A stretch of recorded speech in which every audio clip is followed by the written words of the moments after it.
Hey again everyone, and welcome back to the channel for the next installment in our new figure showcase series. And just a quick summary, this is a series of videos where I basically take a look at a newer release that I'm adding into the collection and just give you my thoughts and do a little posing session with it and just do a quick review of it. So for today's installment, we're going to be taking a look at EXO-6's Commander Kruge, the villain played by Christopher Lloyd from Star Trek III, The Search for Spock.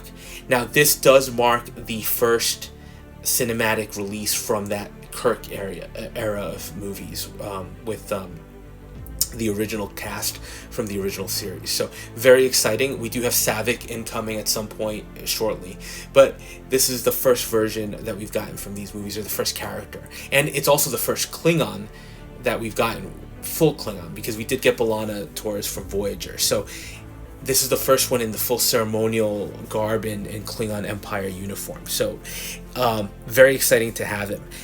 The other thing I do have to mention is this is the most expensive EXO-6 figure to date, basically hitting the $300 mark. So with that, I will tell you there is a greater expectation in my mind than with some of their more standard releases, which are about $100 cheaper. And some things that I might forgive with those other releases, I don't think I'm going to be as apt to forgive here. Now, what I will tell you when we look at the accessories is you're not getting much again, right? You do get a couple of hands. You get the holster, which does have some real metal chains. That's a big highlight. You do get that Klingon blaster, the communicator. You do get a pocket, a pouch that's supposed to connect to his belt, and you do get that not robe, but that extra piece that he wears. Now, as far as the accessories, let's start with the hands. And what you see is you get a couple of pre-posed hands that are really nicely detailed with the black fingerless gloves, including the gold spikes along the knuckles. So very much what we remember seeing from the movies, and one of the things that the Klingons are always wearing, basically this clothing set or these attachments that are made to inflict maximum damage. So very nicely done here. Now the holster itself is a nice gray that has some washed out colors and some dirt applications to the body. The strap for the leg is actual fabric with a working clip. Now what's interesting here is that the chain is actual metal. So that is actually a really nice thing, and we've seen other companies do that, like Damn Toys, like Hot Toys. So it's nice that at this price point EXO-6 actually decided to go with real metal. Although I will caution, the connectors to the holster itself are a very thin, almost sheet of aluminum, so I would just say be careful with those, because I think they're going to be susceptible to breakage. And then you do get the communicator with the nice maroon dark blood red that has some hints of gray, and you did get the pouch, which should be where the communicator is actually housed.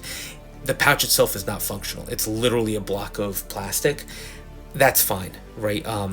I don't think I need it to be functional, but it would have been a nice touch to be able to actually store the communicator within the pouch itself. And then you do get the blaster, which has a nice, actually very clean handle with a nice black paint app. You do get that same maroon dark red paint along the body of the gun, with the silver paint all the way to the tip. It's very iconic if you're a Star Trek fan and you've seen these weapons being used by these characters. And then you do get that robe. That's a sleeveless robe, essentially. It's really nicely done, wired. There's a hood that isn't very functional, and given that the hair is rooted on the sculpt, I wouldn't want to try it. But there are some nice Klingon symbols that are actual metal as well, that are placed on the shoulders pads. So again, a nice touch in terms of what you're getting here, that's a little bit more elevated than what we've seen from EXO-6 in the past.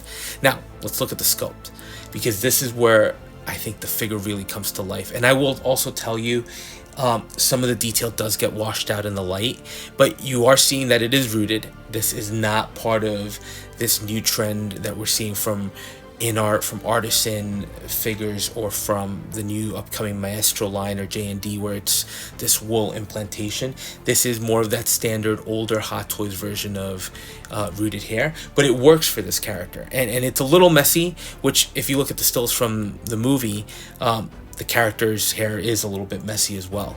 The detail work on this, from the the bone structure on the forehead, the wrinkles, the eyes, and the paint on the eyes, which actually looks very real as well, the facial hair.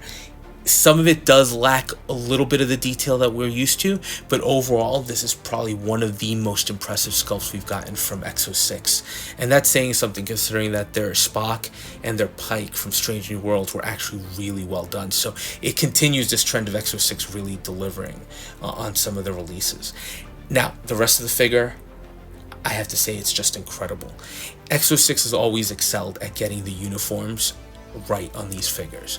Most of the time, if you look at the Voyager figures or some of the other characters, it's much more simple. This is probably one of the most complex uniforms we've seen from EXO-6, and I'm happy to say that they knocked it out of the park. I guess the tunic itself is almost a nice pleather material, but it doesn't feel like pleather. It feels like a much thicker, almost leather. I don't think it is, but it does feel a little bit better. You do have the real metal details as well of the chains. The belt is removable, so I will tell you that. You can unclip it from the front to allow you to slide in the holster chains. And then the sleeves are actually a faux fur fabric, so it's a nice use of mixed media here to really create something great. And the detail on the gauntlets with the Klingon writing as well, very, very impressive. Now, as far as posability, double jointed elbows, so from an arm and weapon posing point of view, very nicely done. You can definitely get some great looking poses. The legs are a little restricted, and that's partly due to the boots, which aren't split cut. They're greatly detailed, right, including those distinctive, again, horn elements that we've seen with Klingons before, but it does restrict your posability in terms of having him in a super dynamic pose. Now granted, I don't think Kruge was ever in the most dynamic of poses, so that's just something to keep in mind. But really a great figure from EXO-6, and for the price point, you can't help but compare this to some of the higher end releases, because that's where it's coming in. And when you look at other figures that Hot Toys is putting out at $300, I will say I think this one actually delivers, and it's all due to the complexity of the uniform, which EXO-6 killed, and the sculpt, which has to be one of their best to date. So overall, really happy with this release, and I think EXO-6 should be extremely proud of what they were able to do here, and it makes me continue to look forward to those cinematic releases, in particular the upcoming Dr. McCoy, Captain Spock, and oh my god, I'm forgetting the other character. That's terrible.